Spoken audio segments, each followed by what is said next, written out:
La città di Favara festeggia San Giuseppe, sicuramente il santo più amato dalla comunità, grazie alla sinergia tra l'arciprete Don Nino Gulli, l'associazione che porta il nome del patriarca San Giuseppe, presieduta dal giovane Roberto Cipolla, e l'istituto alberghiero Gaspare Ambrosini, presieduto dalla dirigente Gabriella Bruccoleri. Si è dato vita a un momento religioso, ma anche folclorico, popolare e con musica che ha coinvolto l'intera città.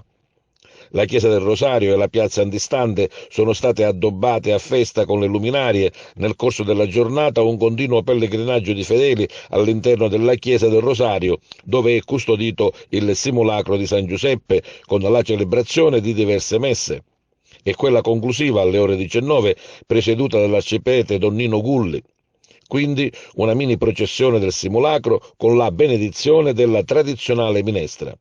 A preparare l'unica minestra di San Giuseppe di Favara gli alunni dell'Istituto Alberghiero Ambrosini di Favara, che hanno rispettato appieno la tradizione che vuole la minestra di San Giuseppe preparata con dentro vari ingredienti, quelli che offrono i cittadini. Ben 12 megapentoloni in piazza che hanno impegnato diversi docenti e alunni dell'Istituto Alberghiero, che poi è stata distribuita a quanti erano presenti in piazza. Accorsi per rispettare la tradizione. Ma sentiamo in merito la dirigente dell'alberghiero, Gabriella Bruccoleri. La parte religiosa, la parte antropologica, quella culturale, stasera viene celebrata qui da una serie di simboli, innanzitutto della liturgia a cui abbiamo partecipato e poi naturalmente dalla minestrata, che è un rito simbolico che enfatizza ovviamente la fertilità, enfatizza la condivisione, la questua, la carità, e tutto questo grazie al lavoro dei docenti, grazie al lavoro dei ragazzi e le ragazze, dei collaboratori scolastici, della DSGA, di tutta la comunità educante che voglio davvero ringraziare. Siamo stati invitati e noi abbiamo detto il nostro sì.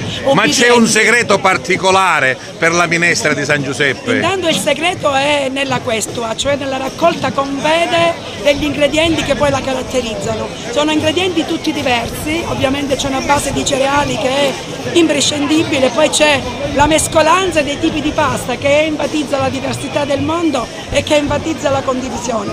Ci vuole ovviamente la giusta cottura degli ingredienti e alla fine questa sera abbiamo voluto aggiungere, oltre al tradizionale finocchietto, oltre ovviamente agli ingredienti ai cereali e a tutto, il basilico, che con l'olio rendono particolarmente appetitoso questo piatto che fra poco andremo a consumare.